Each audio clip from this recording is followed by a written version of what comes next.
2019च्या लोकसभा निवडणुका होत्या।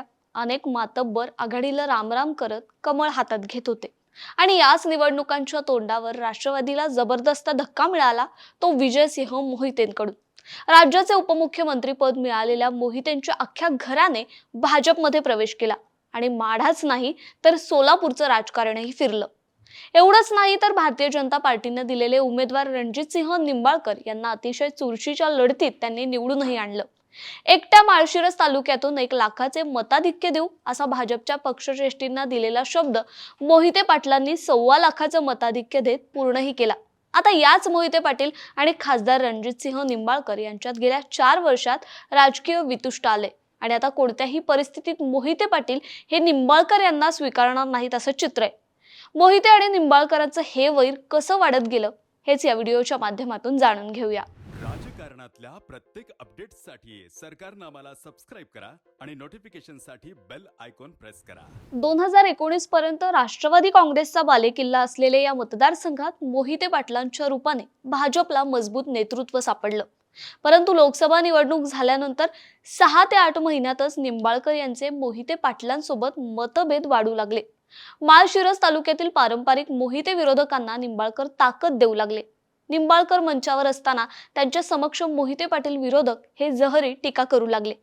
आता तर गेली 3.5 वर्ष आपण पक्षाचे काम केलेलं असून माढा लोकसभा मतदारसंघातून आपण भाजपकडून इच्छुक आहोत। कार्यकर्ते आपल्या उमेदवारीसाठी ऐकण्याच्या पलीकडे आग्रही आहेत। ऐन दिवाळीतच असा सुतळी बॉम्ब धैर्यशील मोहिते पाटील यांनी फोडलाय।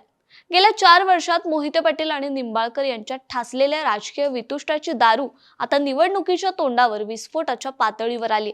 त्यामुळे एकूणच माढा लोकसभा मतदारसंघ भाजपसाठी डोकेदुखी ठरणार असल्याचं चित्र आहे। मोहितेंच्या विरोधात निंबाळकरांची प्लॅनिंग। कट्टर मोहिते पाटील विरोधक आमदार संजय शिंदे, आमदार बबनदादा शिंदे यांच्याशी निंबाळकर यांचे गुळपीट जमू लागलं होतं। सांगोला तालुक्यातील मोहिते पाटील यांचे विरोधक असलेले शहाजी बापू पाटील, दीपक साळुंखे, श्रीकांत देशमुख या नेत्यांना हाताशी धरून खासदार निंबाळकर यांनी त्या तालुक्यातही आपला स्वतःचा पाया मजबूत करण्याचा प्रयत्न केला।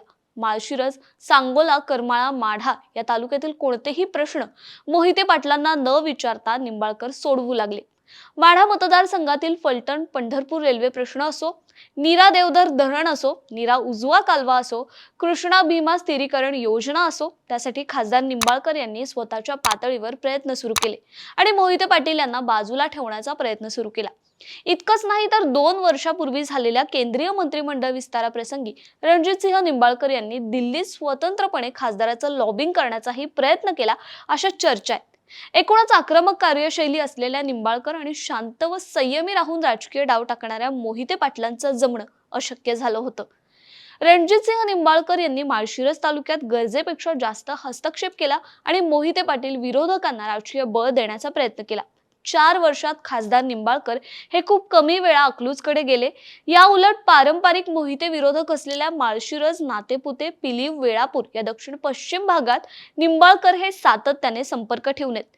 त्यांनी आपले राजकीय दौरे सातत्याने इथे सुरूही ठेवले। मोहिते पाटील विरोधी राजकीय काम करत असल्यामुळे पाटलांनी भाजपच्या वरिष्ठांकडे या संदर्भात तक्रारही केली। निंबाळकर यांचे राजकीय काड्या करण्याचे प्रयत्न अजून थांबलेले नाहीत। मागील 2 महिन्यापासून निंबाळकरांनी मोहिते पाटलांना थेटपणे विरोध करण्यास सुरुवात केली आणि इतकंच नाही तर पारंपरिक मोहिते विरोधक संजय शिंदे आणि बबन शिंदे यांच्या कार्यक्रमात थेट माढा लोकसभेची आपली उमेदवारी निश्चित असल्याची घोषणाही केली। शिवाय पक्ष ज्याला उमेदवारी देईल त्याचा प्रचार सर्वांना करावाच लागेल असा सूचक इशारा सुद्धा निंबाळकर यांनी मोहिते पाटील यांना दिलाय। त्यामुळे गेल्या 4 वर्षापासून खासदार निंबाळकर आणि मोहिते पाटील यांच्यातील राजकीय वैर हे सातत्याने वाढत गेले। मोहिते पाटील हे कधीही राजकीय विरोधकांना जाहीरपणे आव्हान किंवा प्रतिआव्हान देण्याच्या भानगडीत पडत नाहीत। वेळ आल्यानंतर विरोधकांचा करेक्ट कार्यक्रम करण्यात सोलापूर जिल्ह्यात मोहिते पाटील हे प्रसिद्ध आहेत। त्यामुळे लोकसभा निवडणुका तोंडावर येताच मोहिते पाटलांनी आपली राजकीय शस्त्र बाहेर काढले। आमदार रणजितसिंह मोहिते यांनी मागील 3 वर्षात संपूर्ण माढा लोकसभा मतदारसंघातील आपला संपर्क हा कायम ठेवलाय। सर्व 6 विधानसभा मतदारसंघात मोहिते पाटलांनी आपला विकास कामाचा प्रयत्न चालूच ठेवलाय। खासदार निंबाळकर यांना बाजूला ठेवत पुढच्या निवडणुकीत जावं लागणार आहे असा सूचक संदेश मोहिते पाटील यांनी आपल्या कार्यकर्त्यांना मागील 2 वर्षात दिलाय। धैर्यशील मोहिते पाटील हे भारतीय जनता पार्टीचे जिल्हा संघटक आणि सचिव आहेत। त्यांनी मागच्या 1 वर्षभरापासून माढा मतदारसंघातील आपला संपर्क वाढवलाय। लोकसभा निवडणूक लढवण्याची तयारी त्यांनी 1 वर्षापासून सुरू केली आहे. आता या पार्श्वभूमीवर आपण लोकसभा निवडणूक लढवणार असल्याचा सुतळी बॉम्ब धैर्यशील मोहितेंनी फोडलाय.